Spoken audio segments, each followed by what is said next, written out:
సరే, మనం ఒంటరిగా ఉన్నామని అనుకుంటాం కదూ, కానీ మన శరీరంలోనే ఓ ప్రపంచముంది. ఈరోజు మనం ఆ లోపలి ప్రపంచంలోకి తొంగి చూద్దాం. ఈ మధ్యకాలంలో చాలా పాపులర్ అయిన ఇంటర్మిటెంట్ ఫాస్టింగ్ ఆ ప్రపంచాన్ని ఎలా మారుస్తుందో తెలుసుకుందాం. ఈ నంబర్ చూడండి, 100 ట్రిలియన్లు. అమ్మో, ఇది మనల్ని తయారు చేసే మానవ కణాల సంఖ్య. ఎంత పెద్దదంటే మన పాలపుంత గెలాక్సీలోని నక్షత్రాల కన్నా కూడా ఎక్కువట. కాని అసలు షాకింగ్ విషయేంటో తెలుసా? మన శరీరంలోని కణాల కన్నా 10 రెట్లు ఎక్కువ సూక్ష్మజీవులు కేవలం మన ప్రేగుల్లోనే ఉన్నాయట. అంటే లెక్కల ప్రకారం చూస్తే మన శరీరంలో మనకన్నా అవే మెజారిటీ అన్నమాట. విచిత్రంగా ఉంది కదూ? మరి ఈ ట్రిలియన్ల కొద్ది జీవులన్నింటినీ కలిపి ఏమని పిలుస్తారు? సైంటిస్టులు దీనికొక పేరు పెట్టారు. అదే హ్యూమన్ మైక్రోబయోమ్. ఇవేవో మనపై దాడి చేసే శత్రువులు కాదు, అస్సలు కాదు. ఇది మన శరీరంలో ఒక పెద్ద ఎకోసిస్టమ్ అన్నమాట. మనతో పోటే కలిసి జీవిస్తాయి.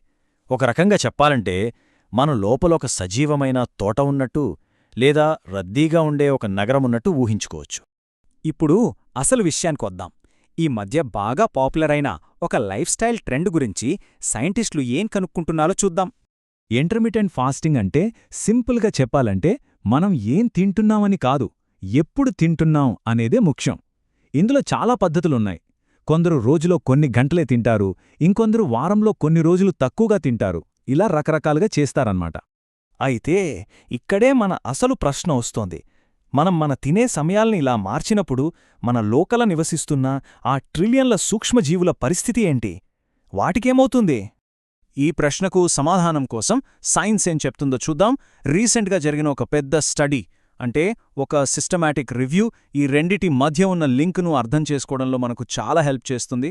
ఇది చూడండి, సైంటిస్టులు సమాధానాల కోసం ఎంత కష్టపడ్డారో. వాళ్ళు దాదాపు 1300కు పైగా స్టడీస్ని పరిశీలించారు. కాని వాళ్ల కఠినమైన ప్రమాణాలకు తగ్గట్టుగా ఉన్నవి కేవలం 8 మాత్రమే.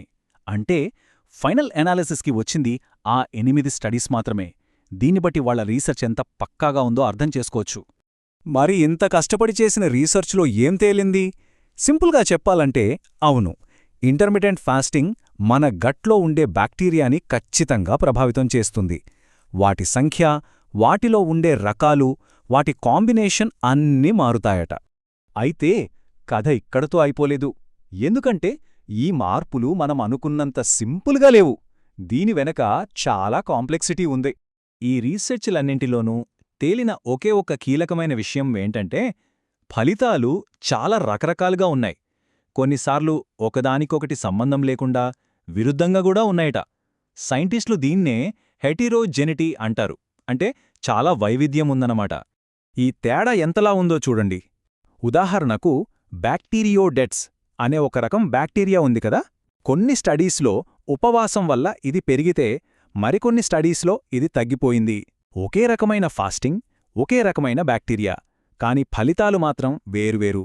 ఎంత కన్ఫ్యూజింగ్గా ఉందో కదూ. ఇంకో ఇంట్రెస్టింగ్ పాయింట్ ఏంటంటే ఈ మార్పులన్నీ పర్మనెంట్ కాకపోవచ్చు. ఒక స్టడీలో ఏం కనుక్కున్నారంటే ఫాస్టింగ్ ఆపేసిన తర్వాత గట్ మైక్రోబయోమ్ మళ్లీ పాత స్థితికొచ్చేసిందట. అంటే ఈ ఎఫెక్ట్ అంతా తాత్కాలికమే అయ్యుండొచ్చు. సరే, ఇన్ని మార్పులు, ఇంత కన్ఫ్యూజన్, అసలు ఇదంతా మన ఆరోగ్యానికి ఎందుకు ముఖ్యం? ఈ మార్పుల వల్ల మనకు మంచి జరుగుతుందా, చెడు జరుగుతుందా? ఒకసారి ఈ స్కోర్ కార్డ్ చూడండి. దీన్ని మంచి చెడుగా విభజించవచ్చు. కొన్ని మంచి మార్పులు జరిగాయి. ఉదాహరణకు ఫెకాలీ బ్యాక్టీరియం అనే మంచి బ్యాక్టీరియా పెరిగింది.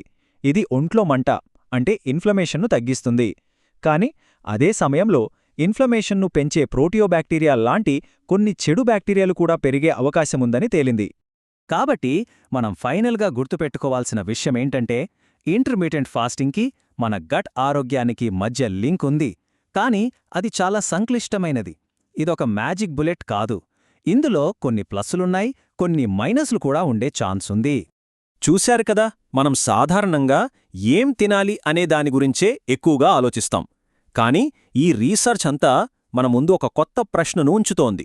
బహుశా మన ఆరోగ్యాన్ని నిర్ణయించే తర్వాతి పెద్ద విషయం మనం ఎప్పుడు తింటున్నాం అనేదే కావచ్చు. ఆలోచించాల్సిన విషయమే కదూ.